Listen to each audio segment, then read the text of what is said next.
아, 아, 아.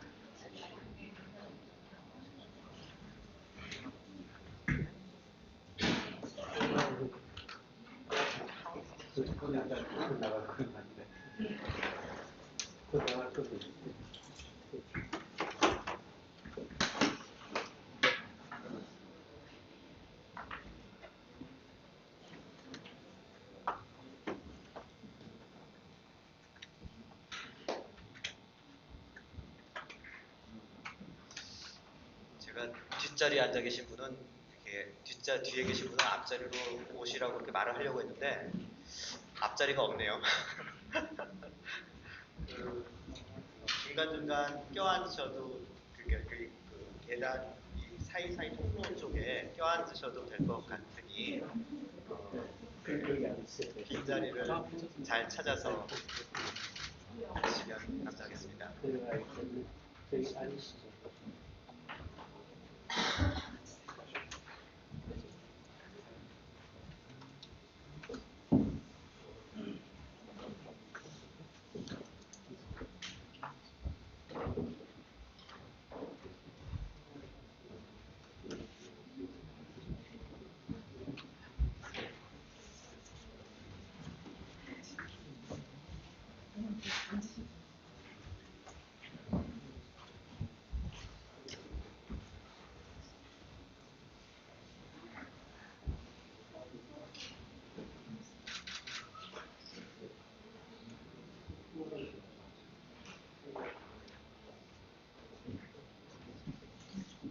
Your Excellencies, ladies and gentlemen, the hall is now opening. Please enter and take your seats. For those of you standing in the rear, there are some seats available here in front. Please come forward and be seated.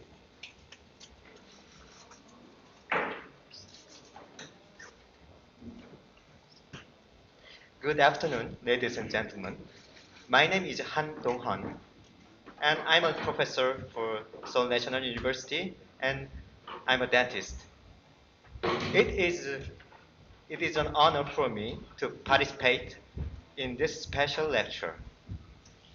I'd like to thank all of you for taking the time out of your busy schedules to be with Dr. Polak. We extend our warmest welcome to all of you. And now, we will begin the invited lecture titled Can Appropriate Technology Solve Poverty? Professor Yoon Jae-young, the head of Asian Institute for Energy, Environment and Sustainability, is to introduce Dr. Paul Polak and deliver welcoming address. Please give a warm welcome to him.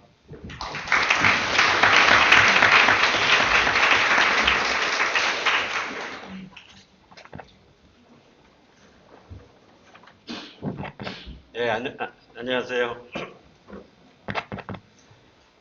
한국말로 소개해 드릴게요. 네, 제가 양해를 구했습니다. 폴 폴락 선생님한테.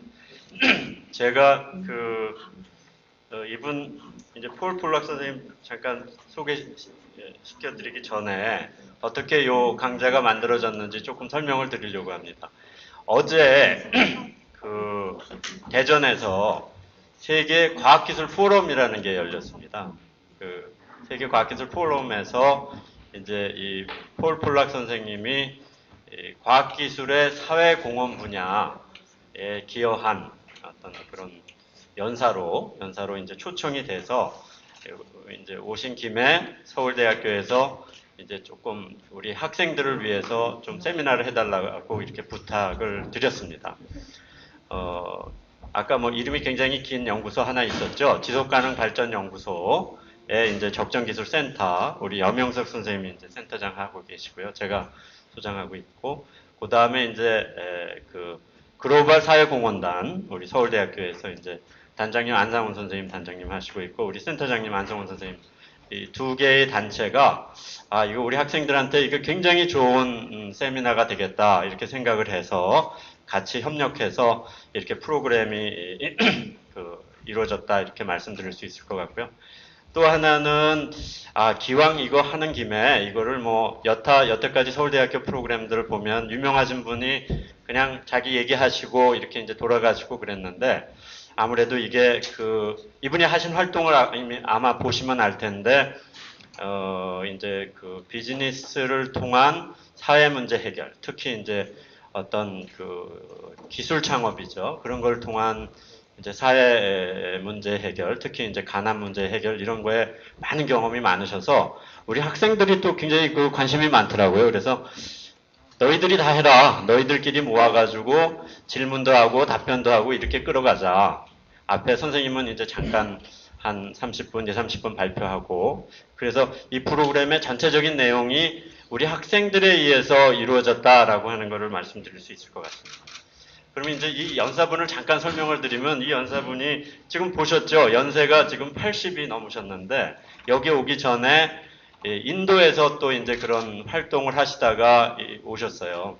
저희가 이제 어제 세션 하면서 저도 이제 처음 뵀는데 책에서만 보고 무지무지하게 건강하세요. 이렇게 자기가 어떤 하고 싶은 일을 이렇게 하시다 보니까 굉장히 건강하고 아주 뭐 기억력도 엄청나고 이 기술에 대해서 이분이 참고로 의대를 나오신 분입니다. 그리고 정신과 의사 자격증이 있고 실제로 미국의 콜로라도에서 그런 사람들 정신과 치료를 하고 했어요. 그래서 왜 이런 일을 하게 됐느냐 했더니 많은 정신과 질환 중에 어떤 그 사람이 사는 사회경제적인 배경, 특히 가난이 관련이 있는 것 같아서 자기가 이제 그런 데에 좀 도움을 주고 싶어서 이제 이런 활동을 하게 됐다 이런 말씀을 하십니다. 현재 이분이 회사를 몇 개 가지고 계세요. 그게 이제 우리가 소셜 엔터프라이즈라고 하는 거죠. 그러니까 유명한 회사가 이제 인터내셔널 디벨롭먼트 엔터프라이즈. 이게 외국 다니면 이게 붙어 있습니다. 아주 조그만 회사가 아니에요. 많이 알려져 있는 회사인데 이 회사를 차려가지고 기술을 몇 개 개발했는데 아마 발표 중에 나올 것 같은데 이렇게 농사 짓는데 이 관계 펌프라는 게 있지 않습니까? 물 푸는.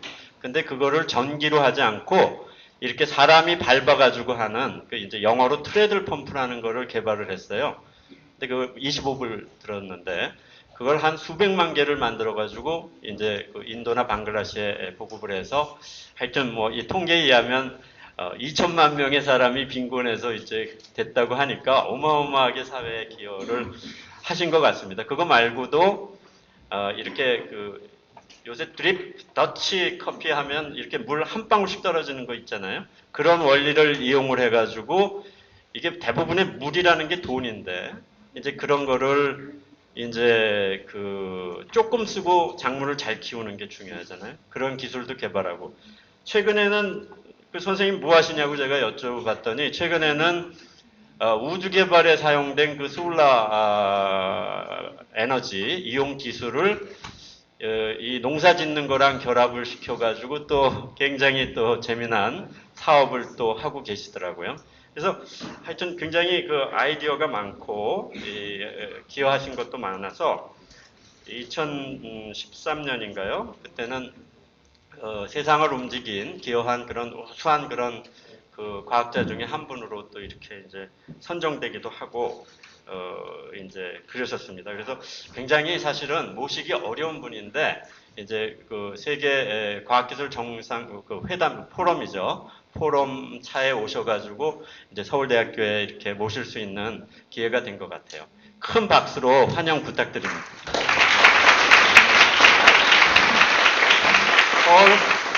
Polak, now your turn. Thank you.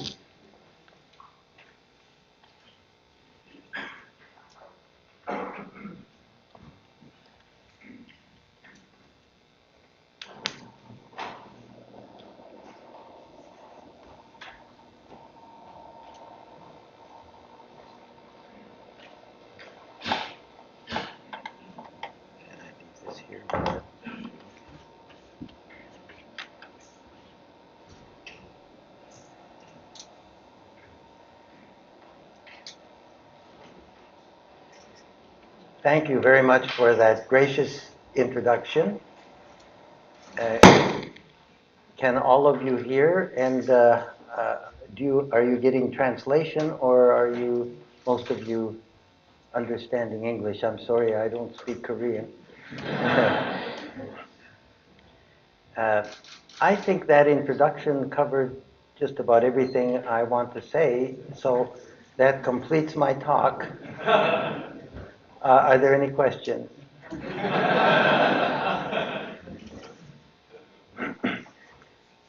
I understand that the students actually organized much of this event, and that's exciting for me. What I enjoy most of all is interacting. So I will leave it to you. Would you like to have me give a presentation first, or would you like to just do interaction? What's your preference? Yes? Did you raise your hand? Or were you just scratching?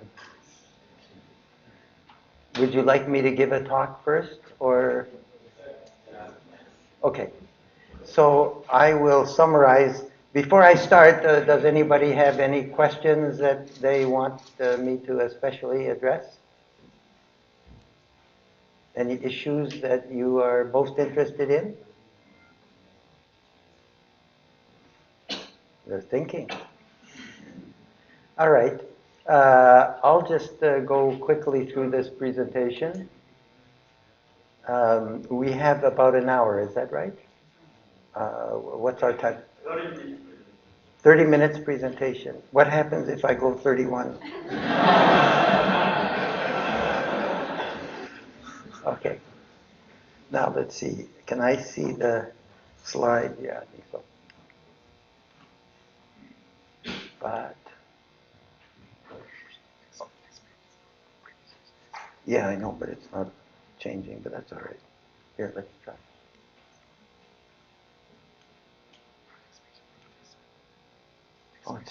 Okay. This is, okay. I often confuse going backwards with going forwards, so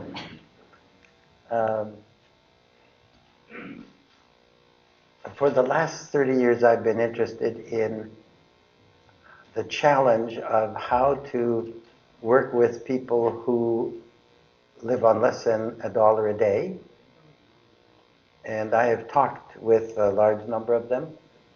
So in the world, there are something like 2.6 billion people who live on less than $2 a day. That's close to 40% of the world's population.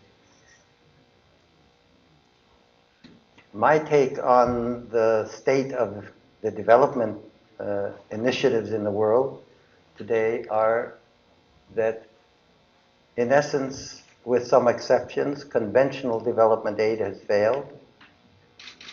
Corporate social responsibility, which is a very rapidly growing movement, is for the most part cosmetic rather than focusing on results. Charity, while it is essential in some situations, does not bring people out of poverty. In order to do that, they have to contribute a significant amount of their own funds and passion and commitment to move out of poverty. And the most challenging question is, if mobile phone companies can earn compelling, scalable profits serving poor customers, why can't most social enterprises?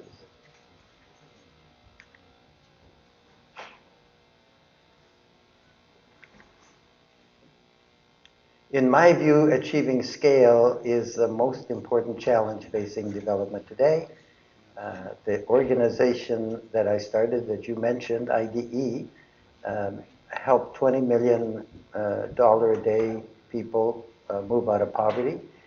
That can be seen in one respect as a real accomplishment. In another respect, compared with 2.6 billion, it's a drop in the bucket. So how do you reach half of the 2.6 billion or 60%? We need, excuse me, was that a cheer or a catcall? How do we reach bigger scale effectively?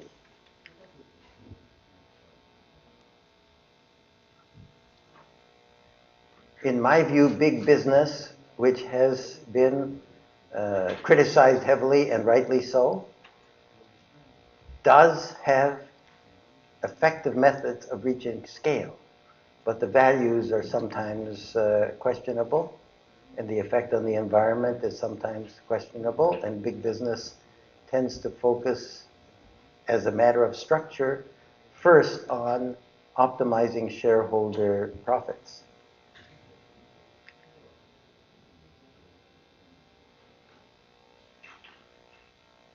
In my view, 2.6 billion or so bypassed customers in the world represent remarkable opportunities to create new markets, gain brand loyalty, which will last a lifetime if it's done right, and earn big profits. I've often talked in design classes about the Don't Bother trilogy. Those of you who are more familiar with English colloquialisms, it means just don't bother. But here is the Don't Bother trilogy that I presented. If you want to start a social enterprise or a company serving poor customers, if you haven't talked in some depth to at least 100 customers first, if it doesn't pay for itself 3 times in the first year, and if you can't sell 100 million of them, don't bother. Now, some people find this challenging and they say, well, if we help a village, what's wrong with that? Nothing. But it's a drop in the bucket compared to the problem. So I think if you're designing a solution to a big problem, why not design a solution which, if effective, can reach a significant proportion of the people who have the problem? So in the latest book, which is The Business Solution to Poverty with the co-author Mel Warwick, there's a whole section devoted to what we call zero-based design. Zero-based budgeting, many of you know, is a way of approaching budgeting. If you have a nonprofit or a business, often what you do in each budget cycle is to say, well, look, we spent 15% of our budget on R&D, but we need new approaches, so we have to go to 20%. On the other hand, capital equipment, we have plenty, so we'll reduce that a bit. Zero-based budgeting says we will start as if we're starting this business from scratch. And maybe we'll put 0 into capital equipment or buildings. We will allocate budget according to what we need to achieve the dream. By the way, I see a lot of you using the programs to stay cool. Is there any way we can cool a building? Because I find that if I fall asleep during my talk, it's not very exciting for the audience. Is there some way to cool a building a little, cool the auditorium a little? I'm concerned that it'll be pretty warm. I mean, I myself produce a lot of hot air, so here's what we described as some of the basic elements of zero-based design. Zero-based design is the same process. If you want to create a transformative product or service or business strategy, you make no assumptions. So the first step is listening. So here's an example. This is, I described in my first book, in every chapter, the experience of a family in Eklefant, which is a hill village in Nepal. And they moved from earning maybe $100 or $150 a year to earning something like $4,500 a year through a progression. But it started with bringing water to their crops during the dry time of year. And the head of the family died. I was quite concerned that maybe this prosperity led to his premature death. But this is his son, and this is Mr. Gurung, who is agriculture expert working with IDE Nepal. And we had quite a long talk with his son about how they were doing. By the way, listening is much more than listening to words. It's seeing what's actually happening and learning to listen with your soul. A key to effective products and services for really poor people is affordability, because all poor families at below the level of survival have 1,000 productive uses and critical uses for any cash. So they can't afford to make a big investment. So you have to either find a way to design the product or service much more cheaply, or figure out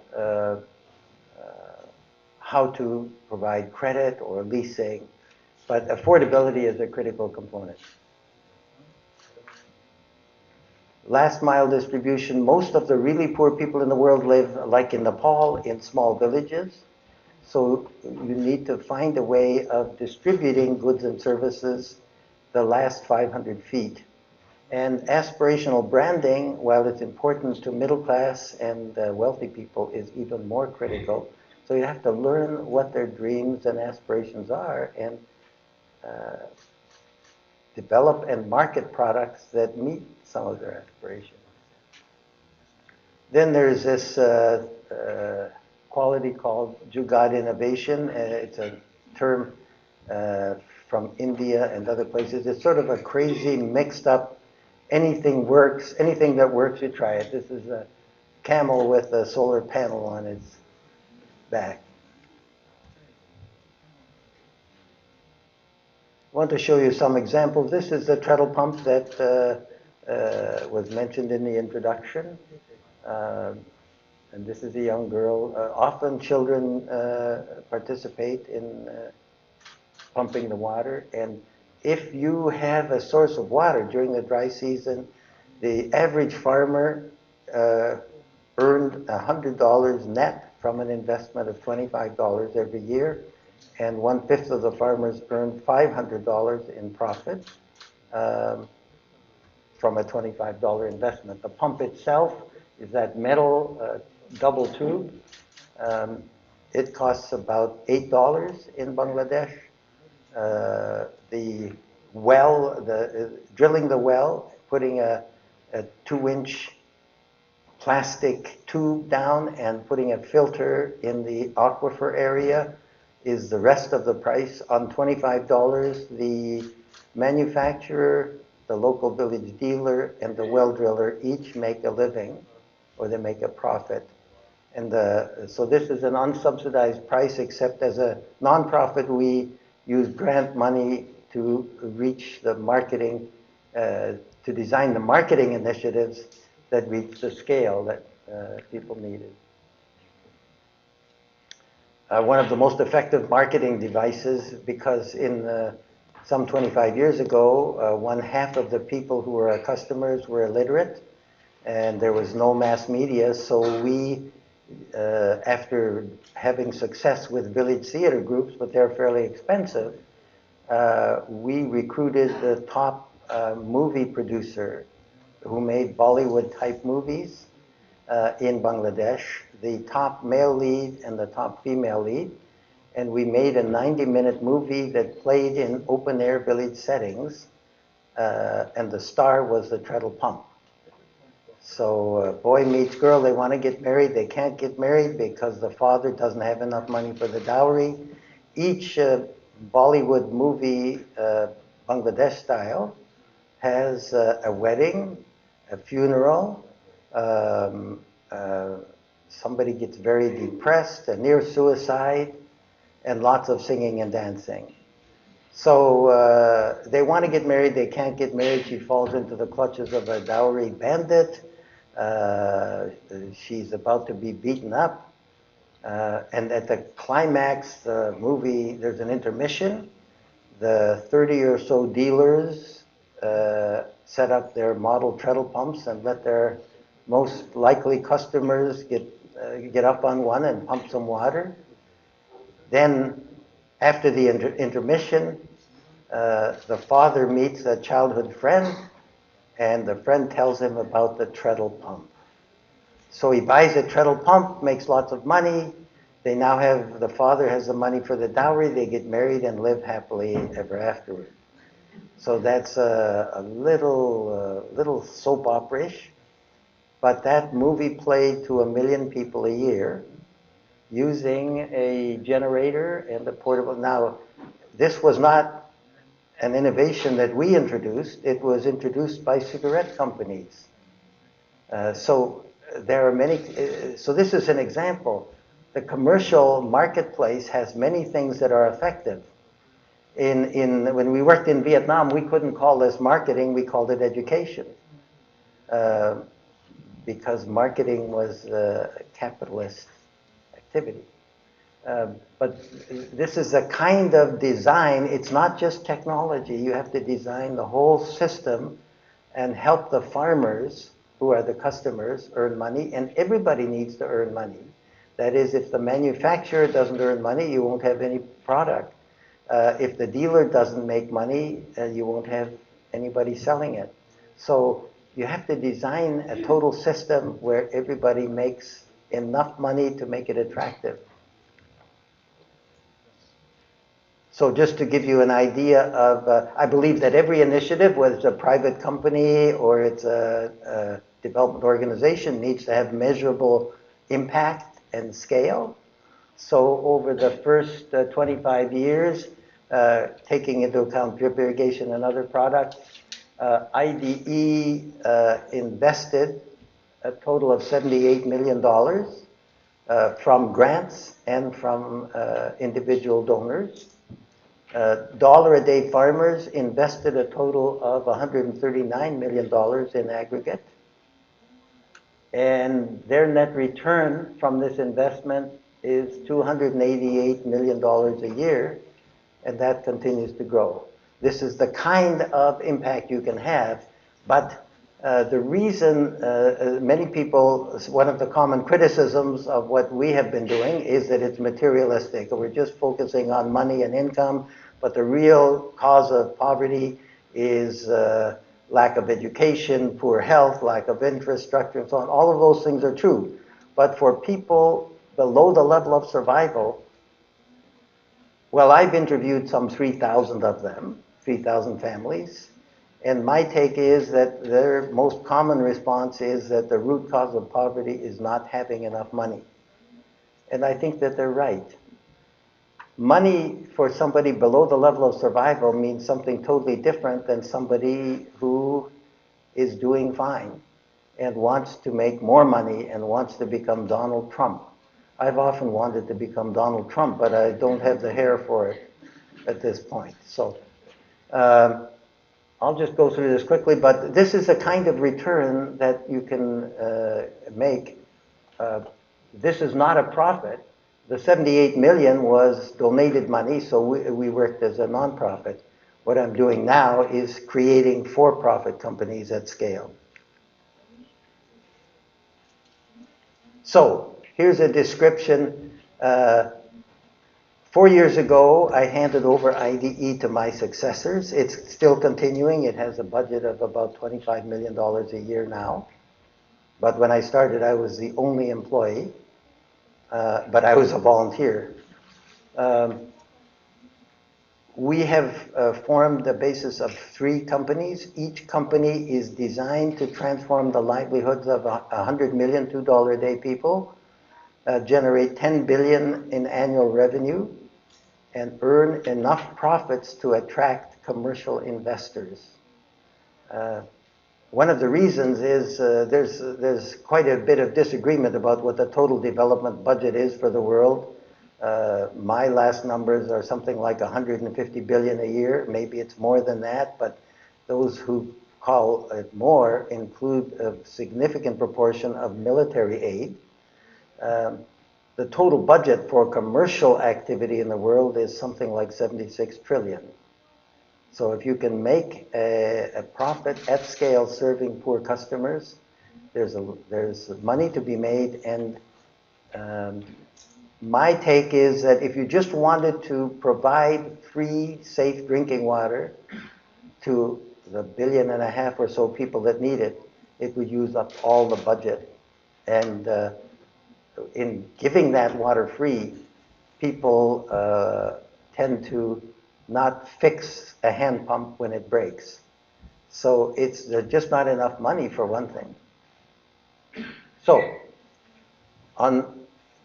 we go through several steps. The first is a proof of concept prototype. It usually involves a radically affordable technology or service.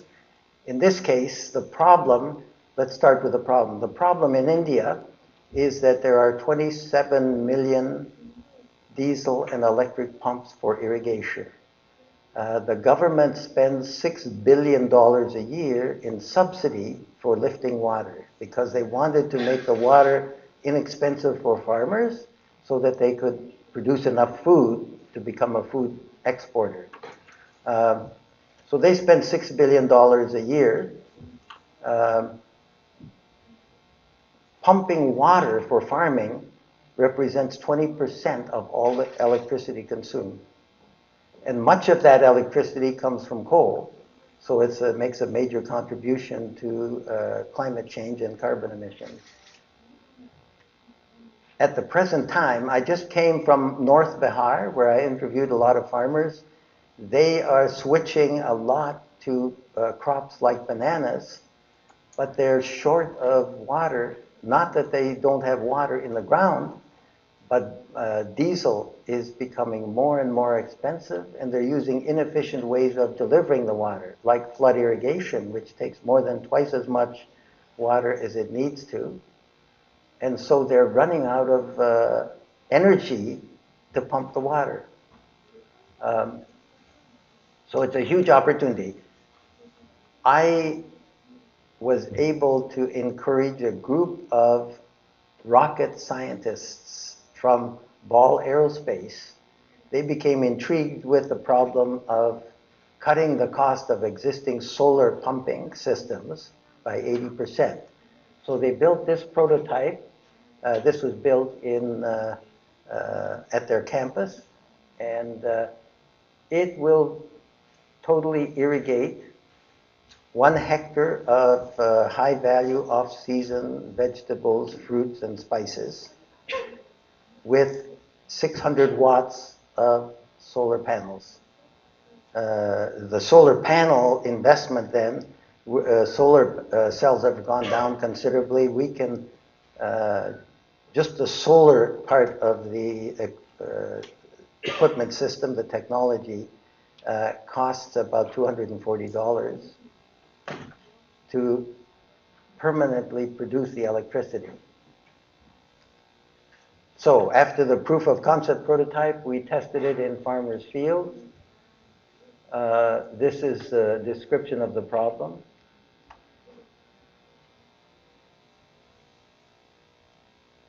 One solution is cutting the cost of solar, but that has huge global application, more than just pumping.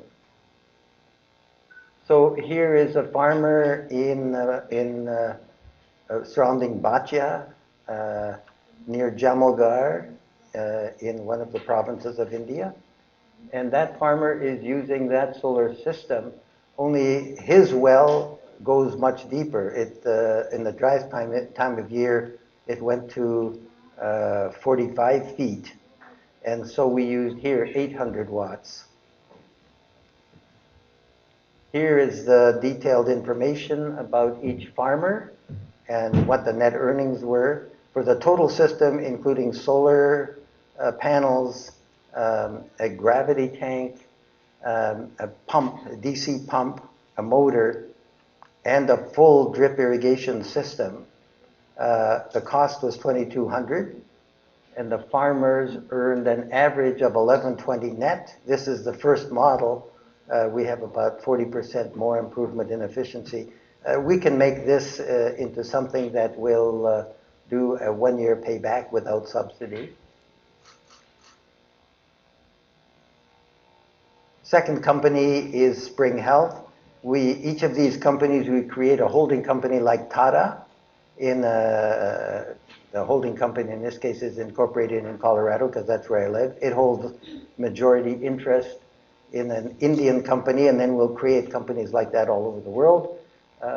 In this case, we've started the Safe Drinking Water Company in the state of Orissa in eastern India. This is the problem. About 80% of the people in rural villages in the Gangetic Delta basically poop in the fields. They do not use a latrine. In the monsoon season, fecal bacteria wash into the shallow wells, which are abundantly available. It costs about $75 to put up a well. People get sick from diarrheal diseases, and that contributes to infant mortality and malnutrition because even if you have, as a kid, enough to eat, there isn't, because of diarrhea, you don't absorb a lot of nutrients. It starts with radically affordable technology. We're technology agnostic. In this case, the most cost-effective way of purifying drinking water is to take a 5% solution of salt. Salt is available in every remote village. You then put some electrodes into the salt.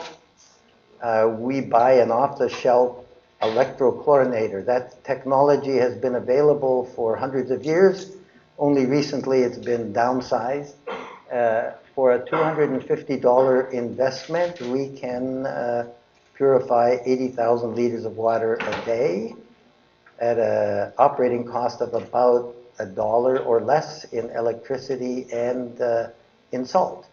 The most commonly admired technology in India for water companies is reverse osmosis.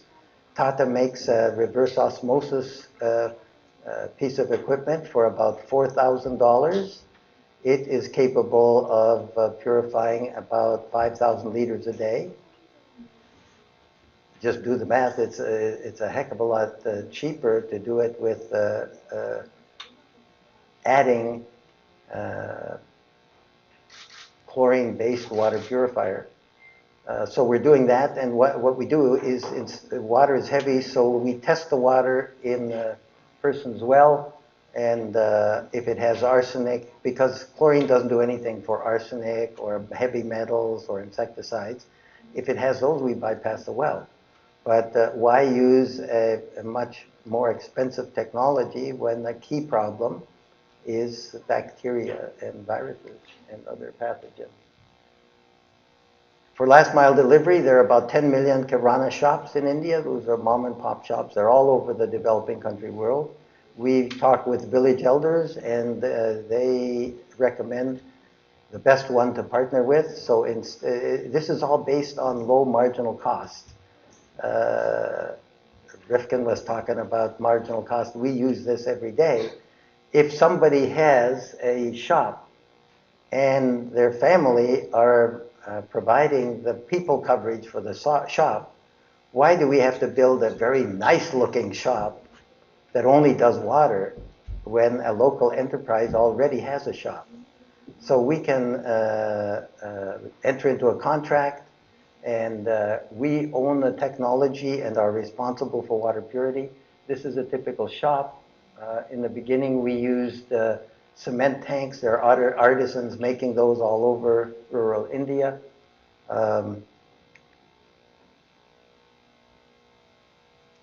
Aspirational branding and marketing is a critical component.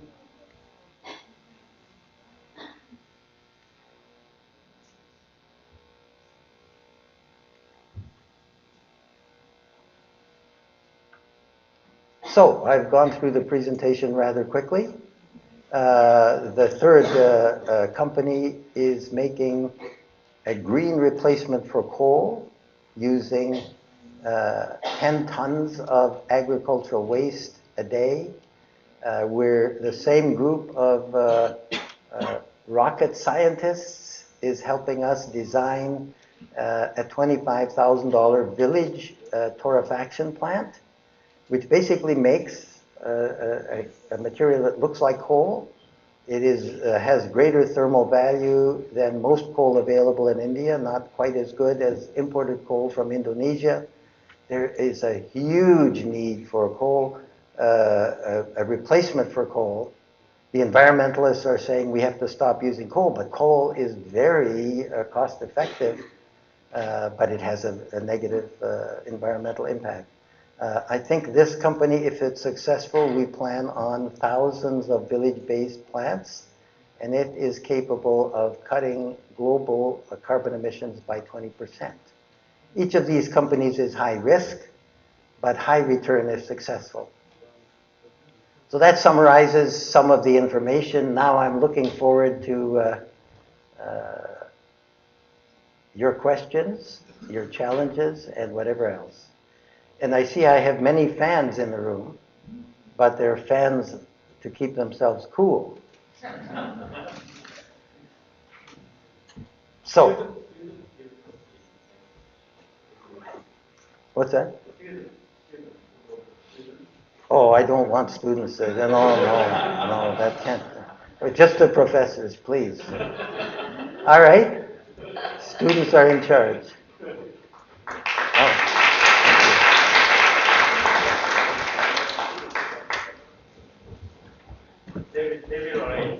They will arrange? Oh. We have a short break while they're setting up? Okay, good, okay.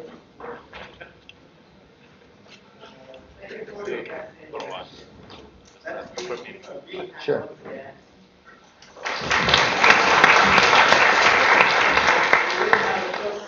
Sorry, the condition is not working. Control centers. And you can't open a window, right?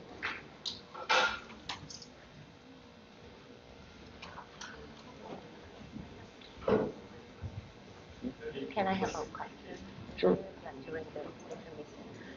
My name is I'm the social entrepreneurial technology. Could you please share how to assess social acceptability of appropriate technology in local countries? Because sometimes you can seem appropriate from outside perspective, but it's not effective in the local context. Shortly after. Okay. Please enter and take your seats, please.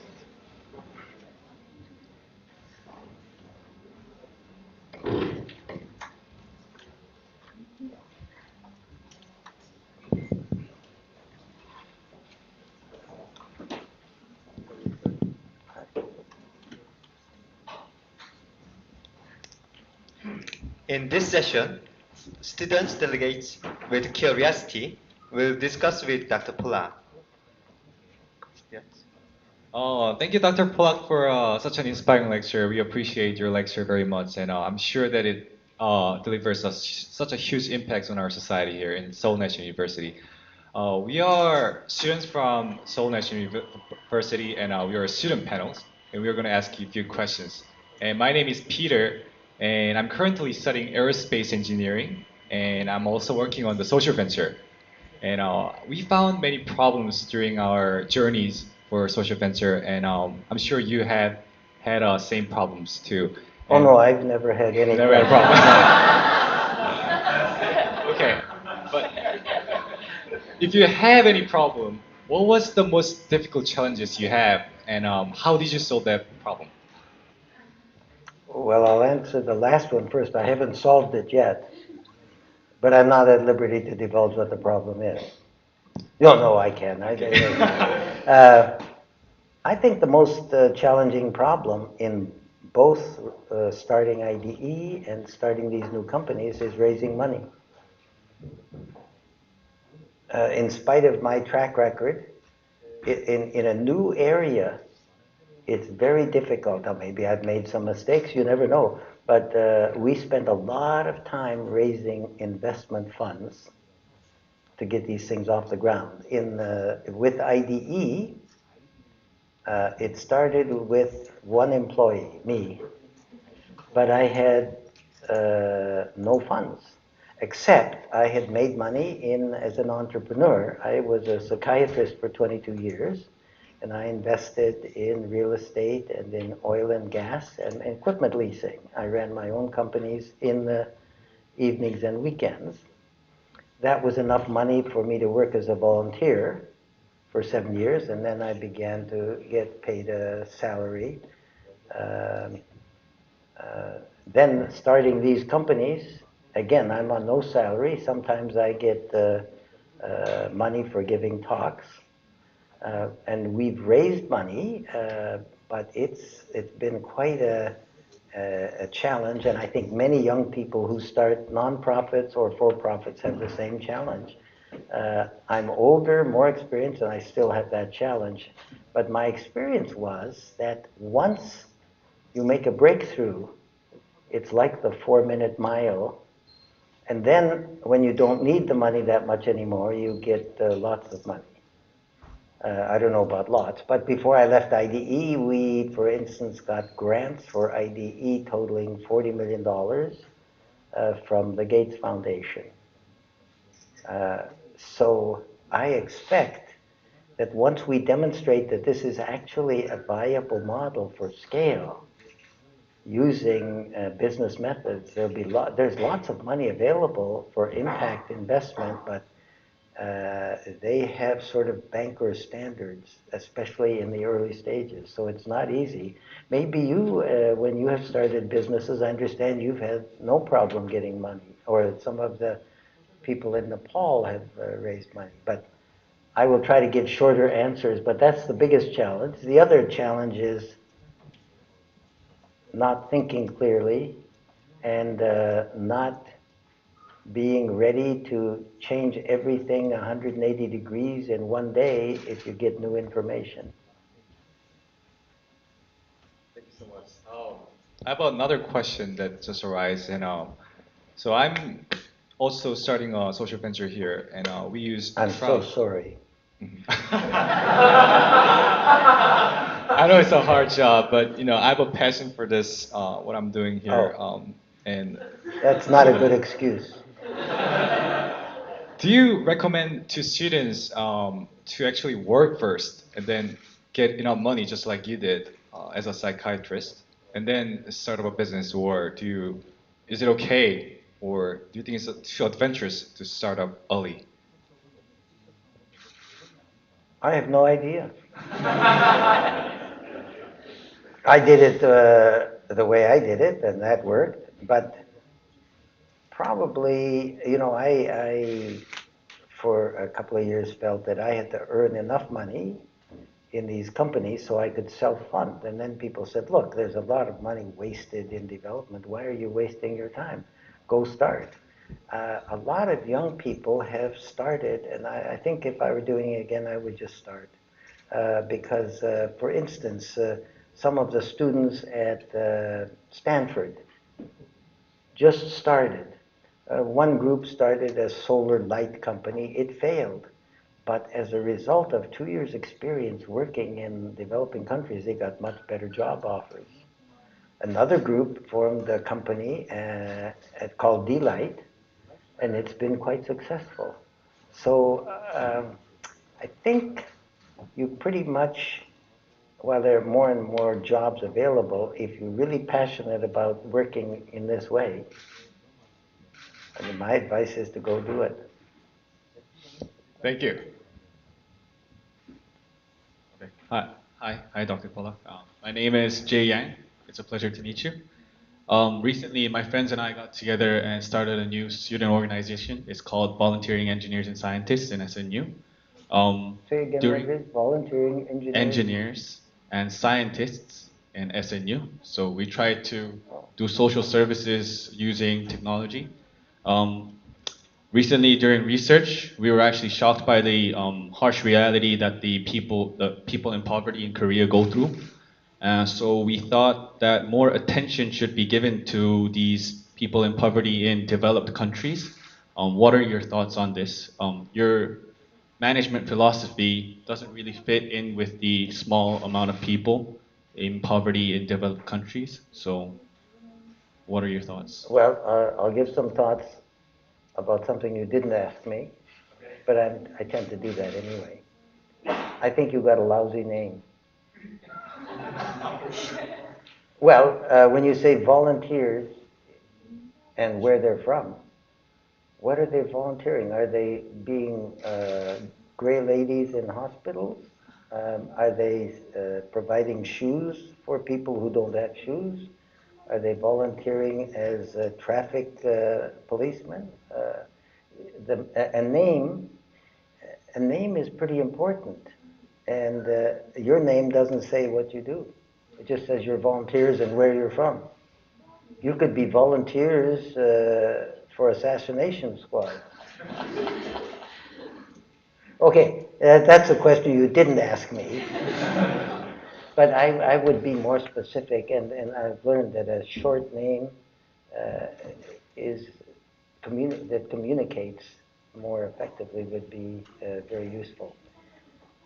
When I say the biggest challenge is scale, I don't mean that if you help one person that it's a waste of time, not at all. You have to make the decision. I have no answer for you. But for me, if I'm interested in addressing a problem, I don't want to address one drop of a river. I want to address the river, even if it's harder and I may fail. I want to address something that will change the overall problem. Now, with regard to poverty, are you thinking of poverty in Korea versus poverty in other places? And how much poverty is there in Korea? I don't know. There's this village 10 minutes away by car from here.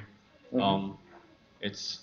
I don't know, I'm not exactly sure about the scale of the village, but it's a small town. It's a small town, but 2 out of 3 households lack a bathroom. They don't have proper water systems. They don't have proper heating systems. And most of the people who live up there are extremely old. So like me? Yes, very old. The realities are harsher than we expected. So we felt that most of the projects that appropriate technology tackles is towards the developing countries. So we thought that more attention should be given here, back in Korea. But I'll repeat the question. How many people are there like this in Korea, not just a village? Actually, I'm not sure. But I thought this was a science university, and science universities teach you to look for truth. What is the truth? I'm teasing you a little bit, but what I would challenge is you're saying, well, there's a village, but you don't know whether there are 1,000 villages with the same conditions or just one in Korea. For me, so again, the issue of marginal cost. The cost of solving a problem in one village and the cost of solving a problem in 1,000 villages, it's much more cost effective if you learn from one village and then apply it with modification in 1,000 villages. So if you're interested in making a significant impact and changing the world, I think that's important. If you can change profoundly one family, that's also important. So I would not discourage you from working in that village, but I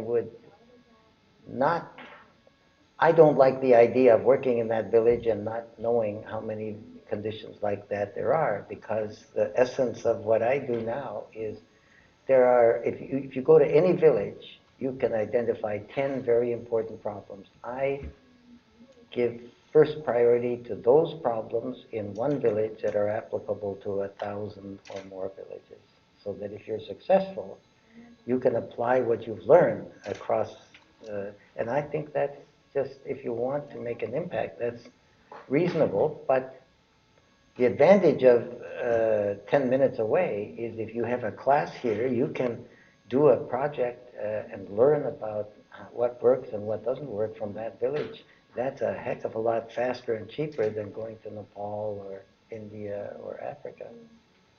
So I don't think there are any rules, but the only thing that I am dead against is not learning everything you can about every problem. Thank you. Hi, Dr. Fu. I'm Yao Hua Mo from English Education Department. And I think one of the major problems of appropriate technology is that there are side effects that arises unexpectedly. For example, local services can go out of business because of your company, possibly. Yeah. So how does your company take responsibility for those side effects if there were any?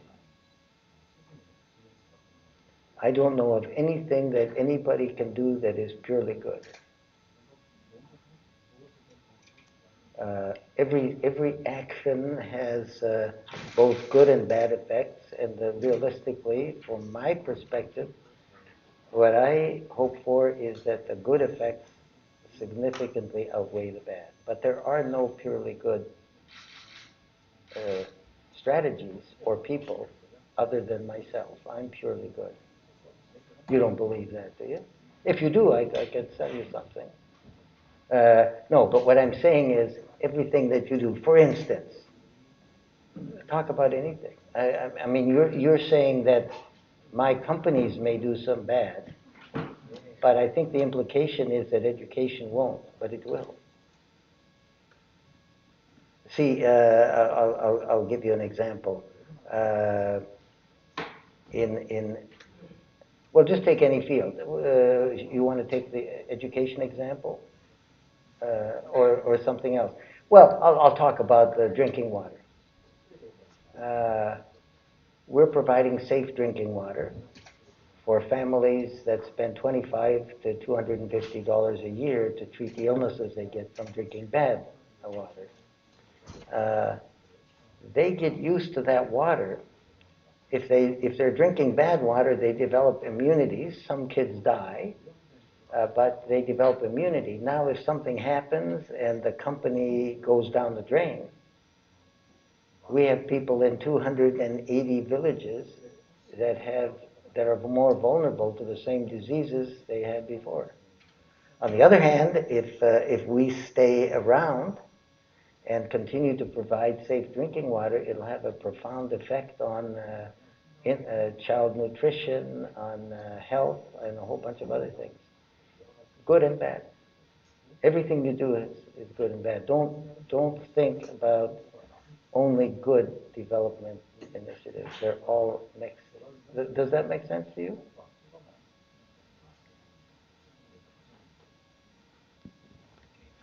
It's my turn. My name is Du-Young Jung, studying public health, and thank you very much for the lecture. It was very inspiring. And I want to ask you about team building, and which is persuading other people making a profitable business for the poor. The idea itself is difficult already for many people, but asking them to join the team and work with you seems even more difficult. And you mentioned about rocket scientists helping you build a more cost-effective solar pumping system and translation of coal to more efficient fuel. I want to ask you about your advice for recruiting team members and persuading them, especially for students who want to start a business. What kind of team members are you interested in recruiting?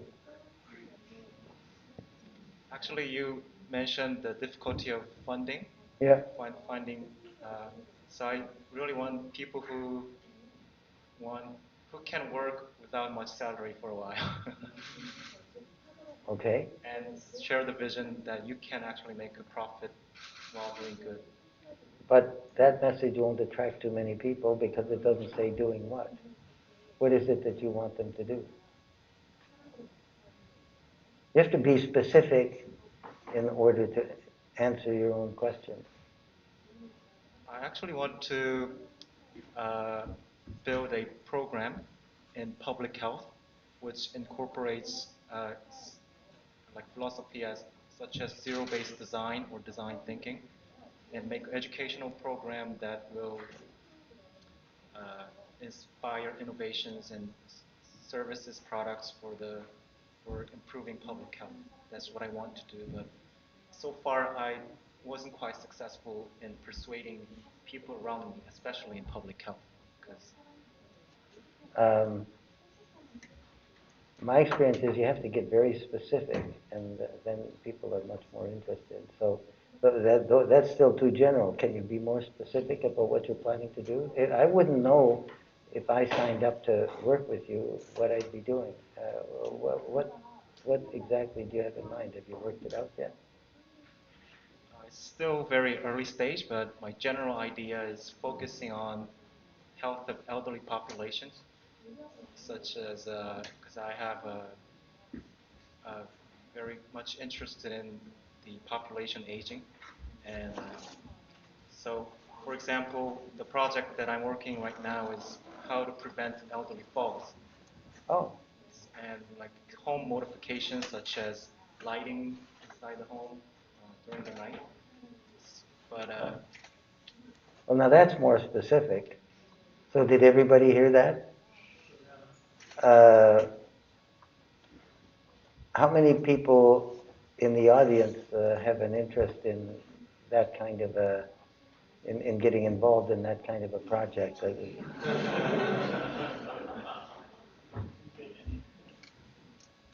Nobody? See, part of the thing that I've been learning is that people in this culture are very shy about stating things publicly, but you're likely to get a lot more volunteers if you're specific about what you want to do. Nobody wants to volunteer for something that they might want to work with you because they like you or because you have glasses or something. But if you are specific, you are much more likely to have people join you. Thank you. I'll try to be more specific next time. Okay. Hi, Dr. Polak. I am Yalin, and I'm an engineering student who has a major concern in water purification. And I always wanted to become an engineer who can actually help out and to improve the life and environment of the poor. But the thing is, I felt that it's actually very hard for a student, even in Seoul National University, to get involved in appropriate technology. It can be due to many reasons, such as lack of information or lack of accessibility. So, Dr. Polak, can you give us some advice to us as students? How should we get prepared to become more, to get involved in appropriate technology?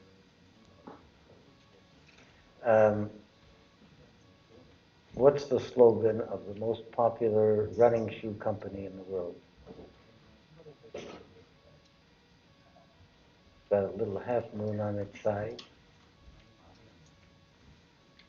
Just do it. That sounds simplistic, but you're interested in helping poor people gain access to drinking water. Is there any particular country that interests you more than others? Nepal. Nepal? Yeah. How can you get to Nepal and start talking to people who need that kind of help? So I need to go to Nepal first. That's one of the things I get. It's very hard to know what to say because there's so many things in a presentation. But there are three. The editor of the publishing company that did my first book, he was very tough. And he asked a lot of questions. And he said, look, you need to, what are the 12 steps that you have to do to make things happen like you have? And I thought that was a corny question. But that was the most useful, and I wrote a whole chapter on it. And there are 12 steps that I described. The first three are, one, go to where the action is. You can't solve a problem in a village in Nepal with bad drinking water sitting here. You have to go to the place where the problem is. Secondly, talk to the people who have the problem and listen to what they have to say. That means, so I've talked to a lot of people in villages in Nepal. We ended up selling a lot of rower pumps that we developed that a volunteer actually developed in Bangladesh, in Nepal. And the conditions, so go to where the action is, talk to the people that have the problem, and listen to what they have to say. And learn everything there is to know about the specific context of the problem. That means, if you're interested in Nepal, find a way to get to Nepal. If you're lucky, get a job with some entity that works with water. If not, work as a volunteer for a year or two. Work here in 2 or 3 jobs maybe and make enough money to go to Nepal. You can't address these problems, in my experience, practically thinking about it from here. And that's why the village close to here would be a good training ground. But I wouldn't be satisfied myself working there only. Does that make sense to you? Do you think you could do that? Yes. Okay. Thank you. Well, that sums up our questions, and thank you so much for the precious advice you have given to us. And let's take some questions from the audience.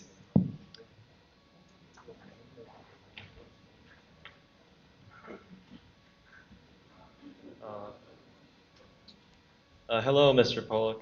It was an honor listening to your lecture today. I'm a freshman at this school. I'm a student of the Liberal Studies Department, and I'm double majoring in business management and physics. I had a lot of interest in appropriate technology, and it was one of my main themes that brought me to the school and my majors. And I have read your book, Out of Poverty. And before I read that book, I read the book, The End of Poverty, written by Professor Jeffrey Sachs, teaching at Columbia. And when I first read Professor Jeffrey Sachs' book, I saw that, maybe, I think this guy's correct, but after I read your book, I saw some side effects or shortcomings of his ideas. And it brought me to some kind of a question or curiosity. Maybe a perfect technology, although it has good intents and good results, maybe it has some shortcomings of its own. Although I am a agent and a supporter of perfect technology, I believe there may be some challenges it may have to solve to not because of the fact that it's problematic, but the fact that if you tackle the challenges, you will be able to more progressively advance to create greater consequences and so on. Like, for example, one of the major places a perfect technology is used may be Cambodia. And due to global warming and so on, the sea levels are rising, and there may be more people who become poor from in a decade or two. And maybe I'm sorry, I didn't hear that. One of the appropriate technologies like Cambodia. In Cambodia, Yeah, is what? I believe many applications of such technology are being sent to Cambodia, for example. Yeah. And Cambodia is one of the places in the world which is prone to increasing sea level rise. So that may also cause a burgeoning amount of population who are becoming more poor. So I thought maybe a perfect technology may not be enough. Maybe it may be one of the best agents we have or the weapons we have to tackle poverty, but it maybe needs institutional support or a holistic approach, as Professor Jeffrey Sachs mentioned. So in general, my question is, what do you think are some challenges, be it minor or major, that this field of appropriate technology has to solve to better advance in solving poverty? Thank you. There was also one of the students here who had a question just before this panel. So it was also related to appropriate technology, because she can maybe ask that question. But appropriate technology, I think that Small is Beautiful was an inspiring book. I actually heard Schumacher talk. But one of the shortcomings of appropriate technology as it was put forward by Schumacher is that it tended to focus on the technology and technical solutions, and not often enough shape the appropriate technology solution to the marketplace.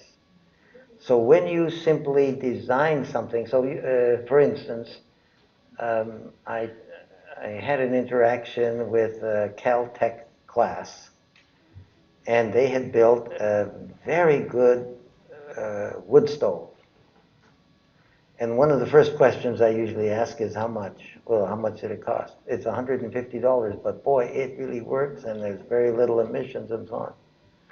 Well, that might work for somebody who's rich in Cambodia if they need a stove, but $150 is totally out of the price range. Many of the early practitioners of appropriate technology were just looking for efficient stoves or efficient plows without looking at how it fit into the marketplace.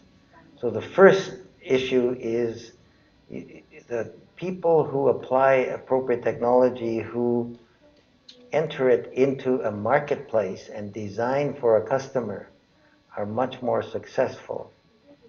The other thing is that for that reason, some of the appropriate technologies have not reached much scale. So I think that you have to combine appropriate technology with knowing the customer and knowing the market. It's a brilliant suggestion, but that's the biggest issue I think that needs to be addressed.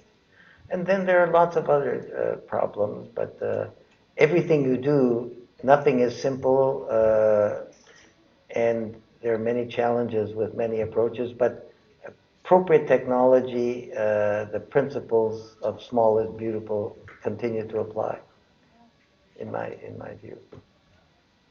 Lots of other questions, so I want to make sure. Yes? Or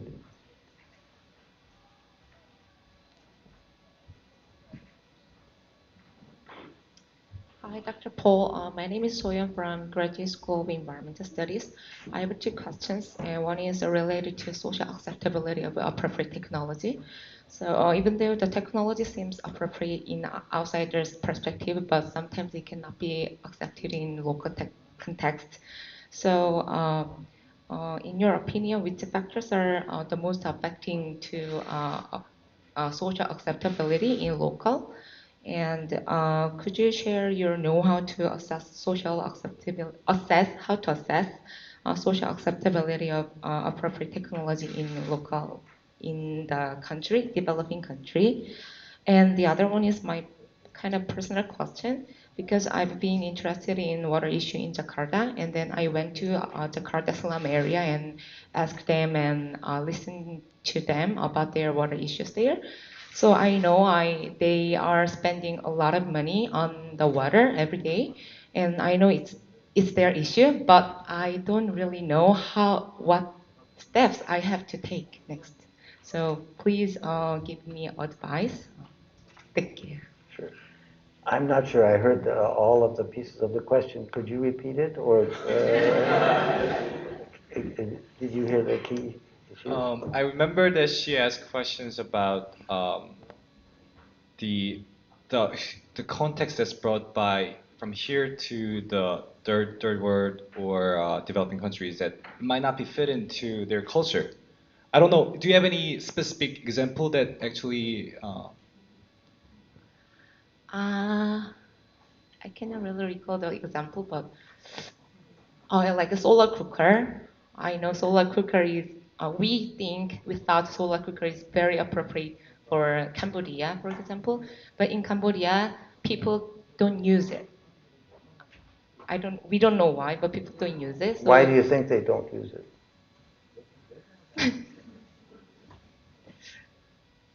That's what I want to ask. Yeah.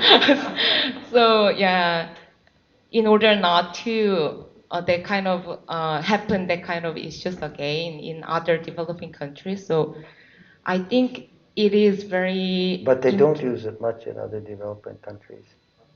They don't. It's not a technology, in my view, that has been adopted at scale.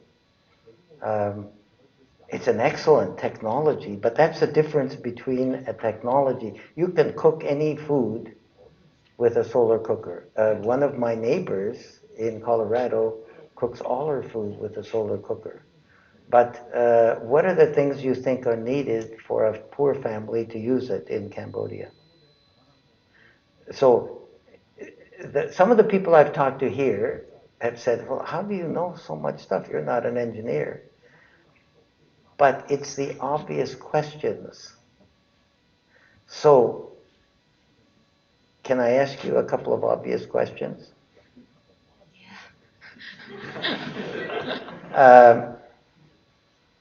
When do people in Cambodia eat their major meal of the day? Maybe at night. When does the sun shine? During the day. If you ate your major meal at night and the sun shines in the day, would you use a solar cooker? That's the biggest reason. Now, that said, there are some things that the solar cooker works very well for. If you're making beans for a whole community in a crock pot, it works very well. But the sun don't shine. See, people like to work when the sun shines, or if it's very hot, they take a siesta. But most cultures eat their major meal in the evening. So I've fooled around with just about everything, and including solar cookers. They work very well. But for cooking food, it's a bit of a mismatch. Okay, my neighbor can do it very well because she has the time and so on. But the people in Cambodia have to work. So can I have another example, if so? Like rainwater harvesting. Yeah. We know rainwater harvesting is very good technology for and low impact technology in environment. But some people don't use it because they think, maybe including Koreans, they think rainwater is very dirty or it is contaminated or. Well, how do you harvest the rainwater? Where does it? What's your collection method? How do you collect rainwater?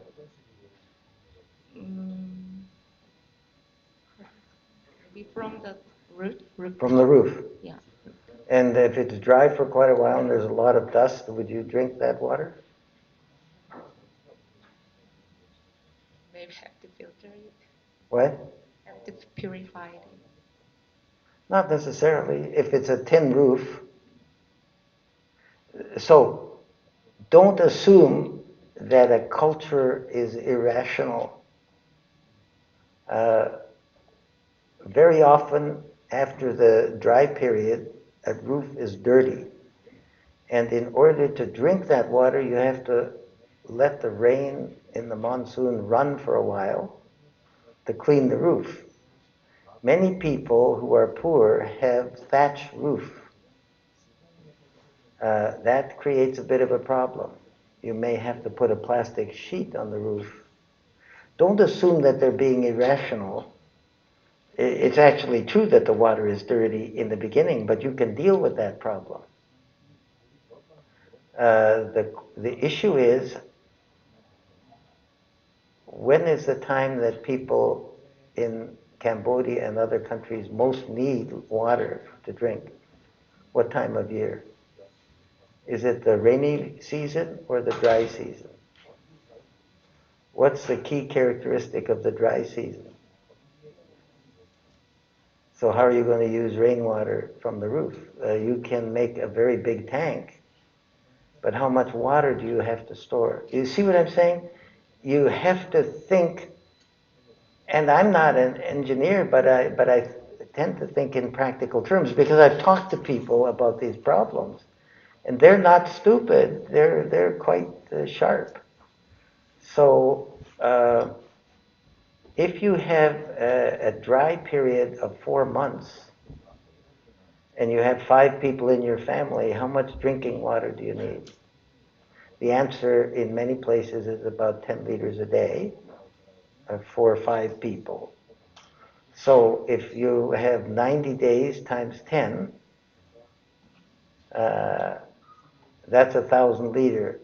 And an ideal tank should be on the roof. But if you have a flimsy structure, a ton of water will bring your house down. But you can put the tank in the ground, but then you have to pump it up. So you have to. You don't think in sort of the slick ways to say it's academic. It's not academic. You have to think through the details. The devil's in the details. So then we installed a lot of storage tanks in Bangladesh. And it's a pretty good solution, but you first had to design a radically affordable storage tank. The standard storage tank is a cistern. That's too expensive for poor people. So we used chicken wire as a support to make a cylinder and lined it with a bamboo type of support structure and put plastic on the inside. That's the cheapest place to store rainwater. But you have to make sure it's clean first. That makes sense to you?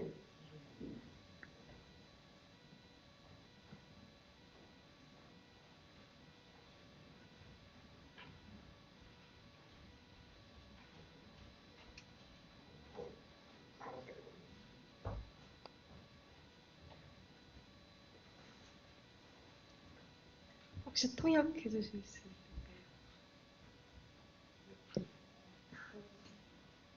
대표님께 여쭤보고 싶은 게 있는데 저도 적정기술을 통해서 사회적 기업을 운영하고 싶은데 저는 적정기술을 통해서 가난한 사람들이 자립할 수 있으려면 그 물건을 판매하는 것뿐만이 아니라 그 현지에서 적정기술을 배우고 또 그 사람들 직접 그 기술을 익혀서 물건을 만드는 데까지 나아가야 한다고 생각하거든요. 그래서 혹시 대기업이 이렇게 자선적 성격으로 하는 펀딩 없이 사회적 기업이 기술 교육까지 나아갈 수 있는지 현실적으로 보실 때 가능한 일인지 여쭤보고 싶습니다. She also wants to start up a social venture, but she mentioned that social venture could be very realistic and important when people who actually lives there can also build and produce some things. What was the last one? So is it possible? Do you think is it possible for social venture, not like a big CSR big company, but like a small social venture can actually go there and teach them, and then they can benefit from the education and the sustainability of this system? So is that the correct? That is, can a small social venture go there and teach them, and then they can benefit? Is that what? Yeah. I think all of the things are.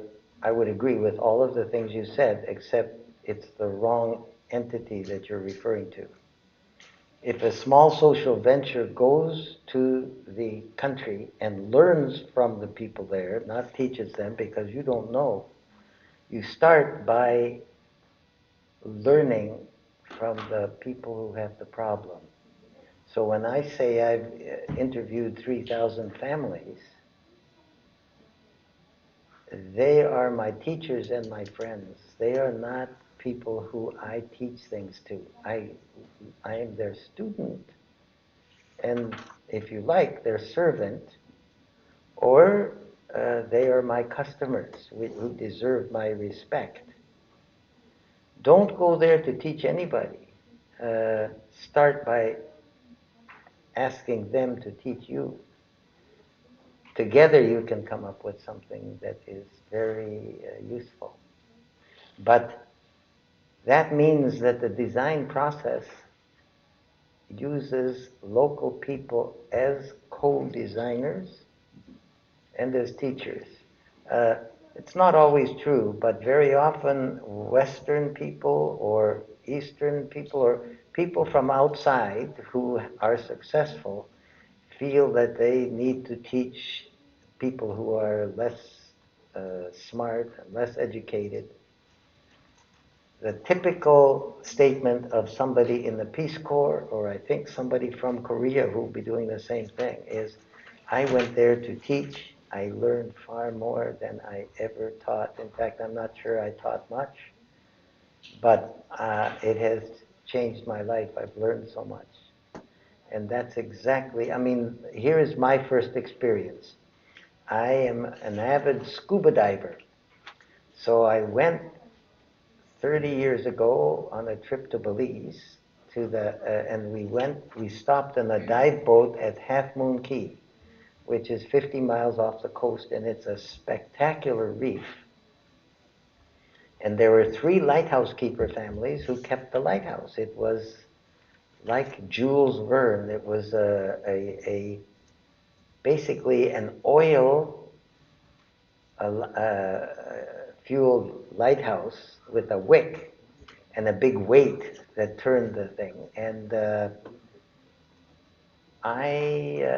but my wife and I saw that the wife was washing clothes by hand, and she cut her thumb, and it developed a bad fungus, and we said, look, we can help you with this. So when we came back the next time, we brought a manual wringer because there was no electricity, and so she wouldn't have to squeeze the clothes. And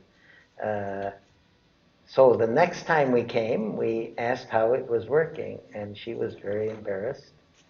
And finally, when we insisted, she took us to a little storage place under the house, and there was the wringer sitting in a box. She had never used it. But instead, she got herself a boom box, and she listened to music.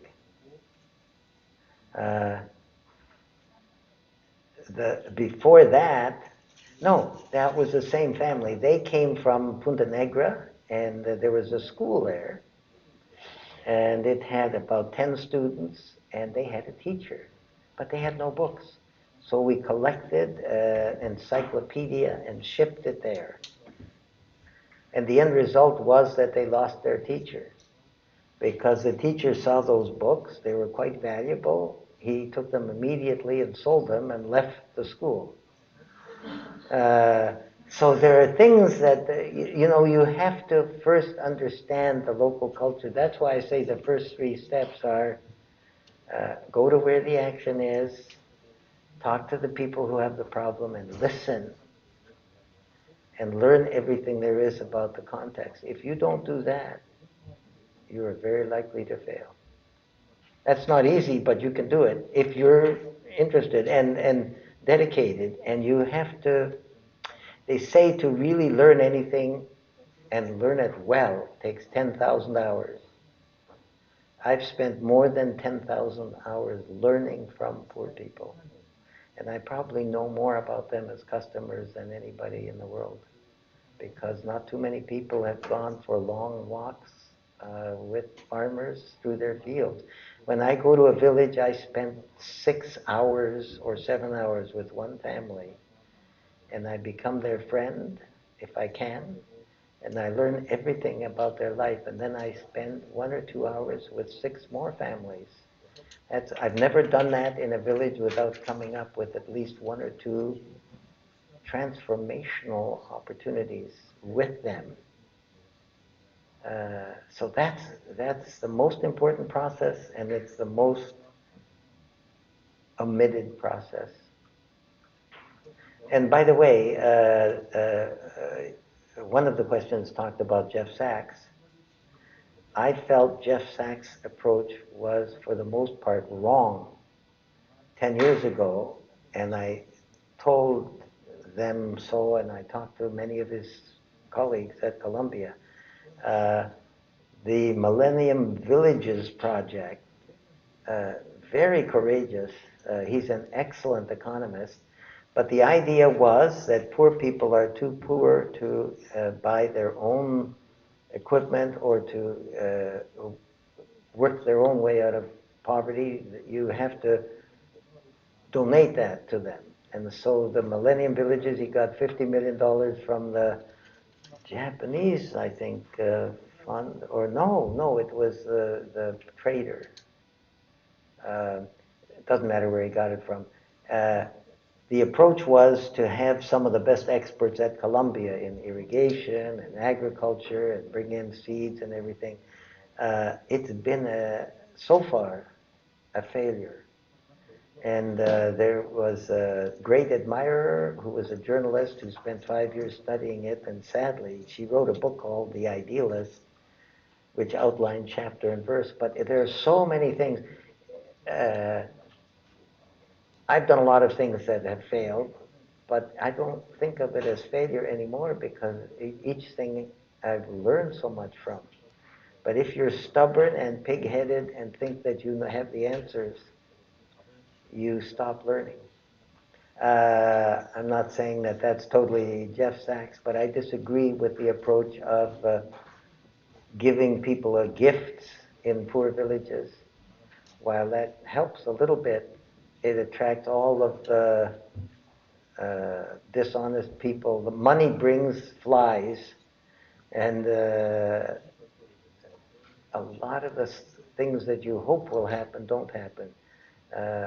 You can certainly triple the yield of rice, but when the experts from the West go home, it goes back pretty much to where it was. Does that make sense to you?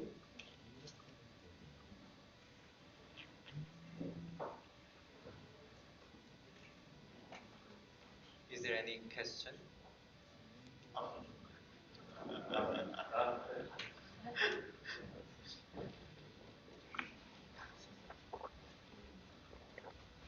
Hi, thank you for your talk. I'm from Nepal and I'm currently working here in IGSR. So I appreciate your work, what you have done in Nepal. So my question is, when you are staying in States and you are working in Nepal, you must, there is a lot of chunk of money that you use in administrative cost, as administrative cost. So while working, because you are working in developing countries a lot, do you have a model that can reduce the administrative cost, because you can't ask people just to volunteer, or you can't get people to volunteer for a long time? Do you have any model to reduce the administrative cost so that that money can be used for, that money can be more useful for the people in the receiving end?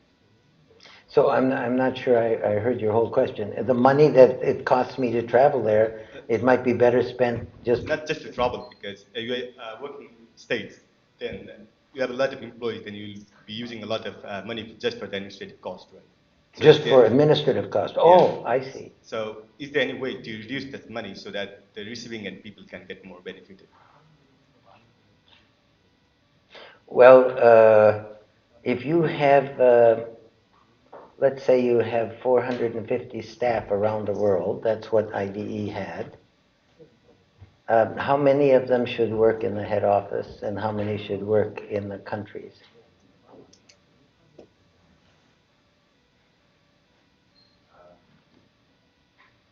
As you said, people, we should go to the site to see. So yeah. More people should be staying in the sites in the developing countries, I believe.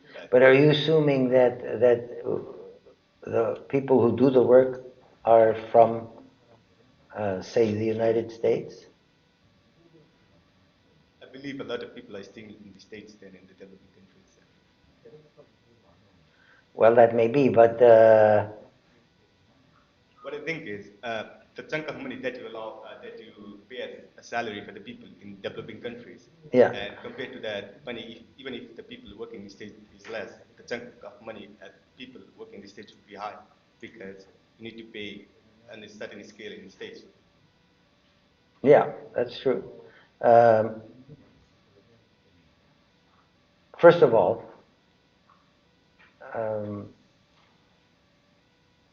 with IDE, I founded it and ran it till 4 or 5 years ago. Of the 450 employees, 13 were in the head office. The rule of thumb is no more than one foreigner in each country. So in Nepal, it's run by a guy who is an American who used to work for Winrock. His wife is, I think I'm not sure if she's Nepali or not. But the rule of thumb is, unless there's exceptional circumstances, no more than one foreigner in each country. So we hire local people. In the company, in the drinking water company, we have a head office.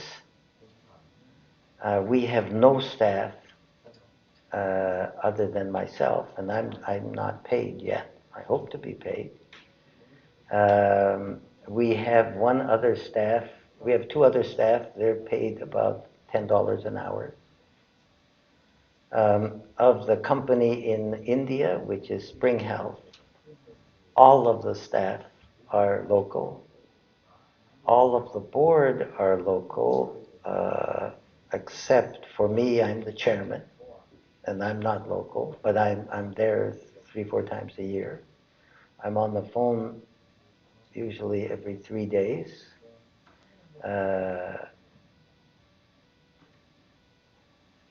It is absolutely true that salaries in the West are much higher. But of the 80 staff, I guess the big salary is from the CEO, who is Indian. And he previously ran 25,000 mobile phone kiosks in Karnataka. And he took a significant pay cut. So I think that you have to, if you want competent staff, you have to pay what the local market is. And in India, really experienced executive staff are not so cheap. He takes a good deal of the budget. That's not true. I use some of the investment funds to pay for my travel, but usually places that I'm invited to speak cover the travel costs. So there are many different ways to do it, but what you're talking about, I agree with you, and it's a fairly common complaint, which is legitimate. The development establishment pays most of the money to people from the developed country, and only a trickle goes to the people in the country being helped, and most of the projects fail. So, and the country ends up with a big debt, which every 8 years or so, the donor country with a big flourish says they'll forgive the debt, mostly because they can't hope to collect it anyway. Is that pretty much what you're talking about? Thank you. Does it make sense that we work this way, or do you? Yeah, looking for a model, and I learned how you work, so thank you. Okay. I think Cassie is yeah.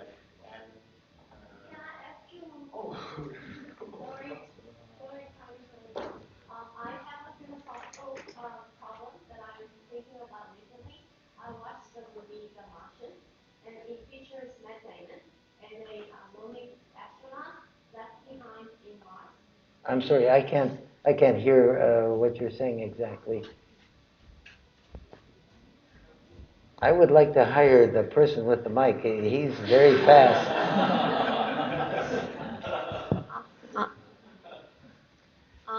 My question is less relevant with the theme than the other questions, but this is very important philosophical problem that I'm thinking about recently, and I want your opinion from the extremely old people like you.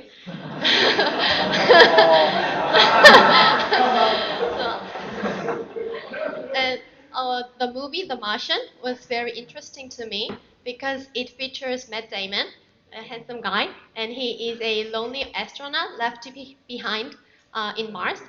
And the whole world, including China, actually the astronaut is from the NASA, but China helped as a very leading technology with their really great rocket. So China helped the NASA to save only one person. So they cost like billions of dollars. And I was thinking about the movie was very interesting because it ends with a happy ending. So the whole world cooperate together and the whole world saved the man. And I was thinking about we have a limited resources, and your work is about like how to take advantage of limited resources to have a great impact on some problems. And you're talking about a drop in the water and the drift in the water. So you thought, from my opinion, you're thinking saving more people's lives is more important than save one person. But in the movie, people from all around the world was so happy with Matt Damon's survival. So I was just wondering, what do you think about the saving many people's life and costing little, and save one person's life and save cost a lot?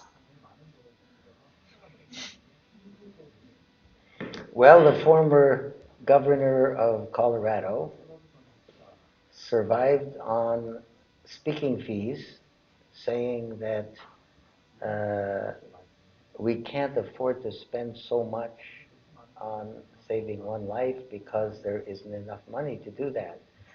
I don't have an opinion. You know, I hope by now people realize that I don't have the answers, except I have had some success with the things that I've done.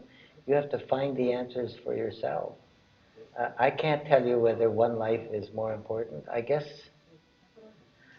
for me, though, you know, there are some lives.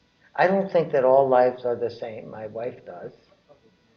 I'd rather save somebody who makes a bigger contribution, but that may not be right. But the reason that I want to reach scale is not so much the value of human life, although that's very important to me. Probably the most important thing I can do as a physician is help a lot of people move out of poverty, and I can't tell which of the people who survive as a result of it will make the biggest contribution. I don't think you can tell that. But my motivation is not that. I mean, I guess I'm doing it because I love doing it. I love solving problems. It's for myself. But the second thing is that unless I'm mostly concerned with the survival of the planet, I think it's important, maybe not, for the planet to survive. Unless we find practical solutions to poverty, I think much of the environmental imbalance is caused by population growth. There's no question in my mind that the main factor in population growth is extreme poverty, because while there's no absolute proof, there's such a strong correlation. Virtually all of the projected population growth in the world comes from populations in places like sub-Saharan Africa, where people live on less than $2 a day. From my own interviews or conversations with those people, a major factor is not about education of women, it's not about a whole bunch of other things, knowledge of contraceptives, it's that big families have survival value if you're below the level of survival. So in many countries in Asia, you need to have 3 sons. One son to go to school and provide, hopefully, a government sinecure. One son to work on the farm to help the father. And one son to make an income to support the family locally. To get 3 sons, you need, on average, 6 kids. but one will die, so you need 7. If you're playing the odds, and of course the daughters will require dowries. So my hunch is that in most Asian countries like India and Bangladesh, in rural areas, you need, when you hit about $800 in income as a family, as a rule of thumb, big families no longer have survival value. At that point in time, education of women, general education, knowledge of contraceptives, and all of that stuff becomes more important. But it's not a simple thing. So that's just one thing. Many of the conflicts in the world have a root cause of poverty. I once wrote a thing called Poverty and War Are Blood Brothers. But I think that's true. There's a significant contribution that poverty makes to carbon emissions. When you bring in food, you use fuel to make the extra food, to carry it. There are a lot of things that are very much poverty related. So if you're interested in the future of the planet, in my view, you should be interested in finding practical ways to address extreme poverty at scale. It's not just about one life is more important than another. I think the future of the planet is very important. Does that make sense to you? And so none of these things are simple, and I encourage you to find your own answers. I can provide some ideas from my experience, and I've been doing this for a while. But you may find things that are different, and you should do what you believe in.